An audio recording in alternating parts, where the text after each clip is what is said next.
If you've ever said hut instead of hot, or your father sounds a little bit off, there's one specific vowel sound that is probably the culprit. It's called the ah, or the long ah sound. And today, I'm going to show you how you can make it and not make a mistake ever again. Now, why should you listen to me? My name is Nicola. I'm an American accent coach behind Intonetic. I've spent over a decade helping non-native English speakers sound more clear and more confident in English. And if you want feedback on your specific accent, I offer free 30-minute accent assessments. Link is going to be in the description. I also run a school community if you want ongoing feedback as you practice. But without any further ado, let's get into the long ah. So, first thing that you need to know is that chances are you are already used to the idea that your language has 5 or similar number of vowels. Typically, we're talking about a, e, o, u, the basic ones. Now, English, fun fact, does not have only 5 vowels. We have a little bit more. So there's about 20. So we have 5 short, 5 long, 10 diphthongs. And oftentimes when I start talking to people about this idea of short ah versus long ah, the initial question is always, come on, dude, it's just ah, right? Why are we overcomplicating it? And yes, they may be true in a number of languages, but it is definitely not true in English. So in English, we have to delineate between short ah and long ah because sometimes the difference in the meaning is so vast that you can really, really easily make a mistake and people can misunderstand you. So what is it that you need to know? First and foremost, people in general do not make mistakes with short ah because it is very consistent when you think about the spelling. So short ah is typically spelled with the letter U. So I want to give you examples right away so you don't have to brainstorm. Cut, up, umbrella, customer, Upwork, for example. The list can go on, but whatever you do, typically you're going to see a letter U. So when you see a letter U, you should know that this is very, very, very short. Ah, ah, ah. That's it.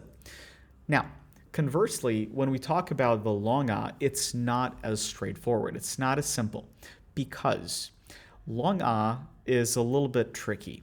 We do not have the same level of congruence between the spelling and the pronunciation in English. Not like Italian does, not like, Spanish does.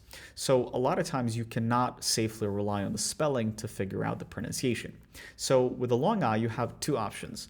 Option 1 is the letter A, which typically nobody confuses, with anything else because everybody is very, very used to the idea of I see the letter A, so ah, and therefore I'm going to say ah. So things like father or Yahoo or whatever other word comes to your mind with a spelling of A, that typically gets pronounced very accurately. However, the issue with that is the fact that that only happens in about roughly 10% of the cases, and in about 90% of the cases, the spelling is going to be replaced with the vowel O. So that typically is enough to get people to be really, really confused because they are being asked to do something that they're not used to. Because most people, they're used to seeing O and saying O. So words like more, over, gold, token, these are very, very easy and straightforward because the spelling is O and people say O.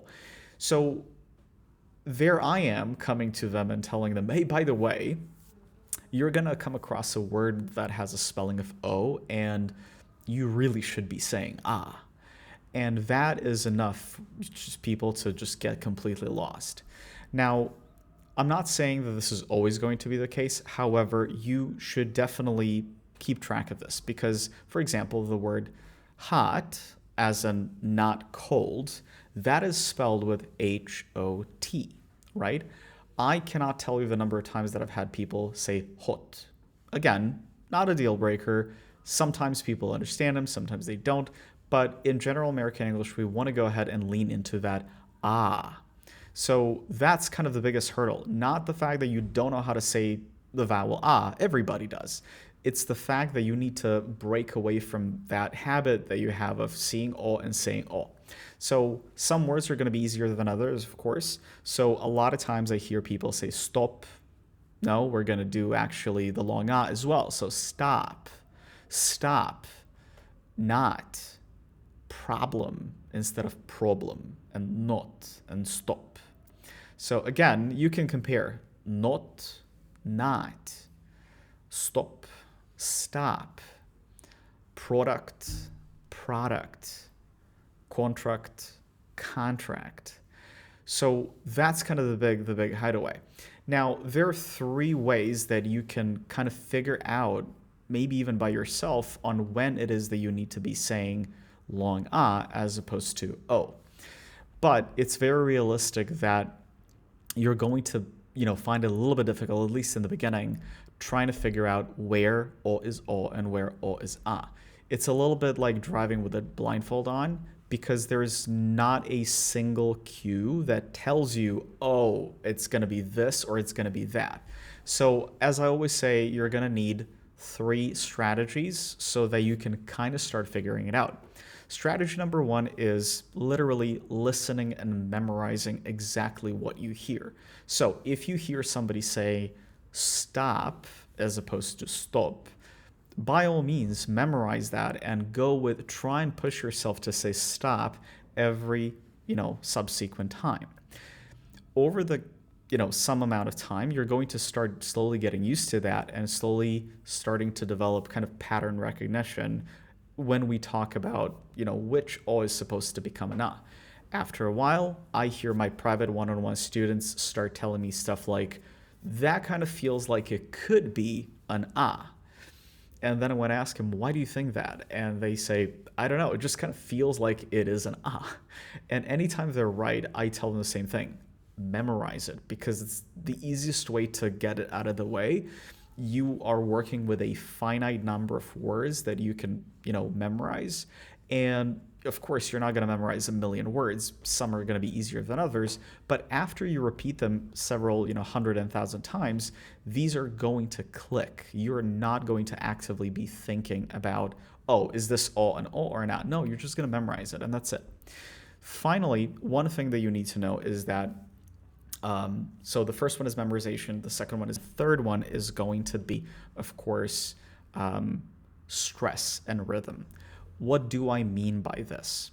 So stress and rhythm are going to play a huge, huge role into how this is pronounced. For example, if you have a syllable within a word that is stressed, so let's take, for example, the word photographer. So we have 4 syllables, photographer, so 4 of them. And if you think about which one is stress, it's going to be the second one. So photographer, so tag. That O that is located in the stress syllable is going to transform into ah. So once again, I'm going to repeat that. If you have a strong syllable in which you have an O, a lot of times that is going to transform into long ah. And then everything else that is not that strong syllable is going to turn into something that we call schwa, or an empty vowel. It sounds like this. So not a, e, I, o, u. No, it's just So photographer, right? Notice how I'm not saying fotografer or anything like that. So photographer. Now, more about rhythm, connection, intonation, I'm going to talk about in one of my next videos. But for now, if this helped and you are thinking that, you'd like to work with a coach, who can walk you through the rest of your accent one-on-one, very hyper-personalized. Once again, I offer free accent assessment. Link is below this video. If you want more structured practice with feedback, maybe, and you want to do it do it yourself type variant, you can check out Internetic Accent Studio on School.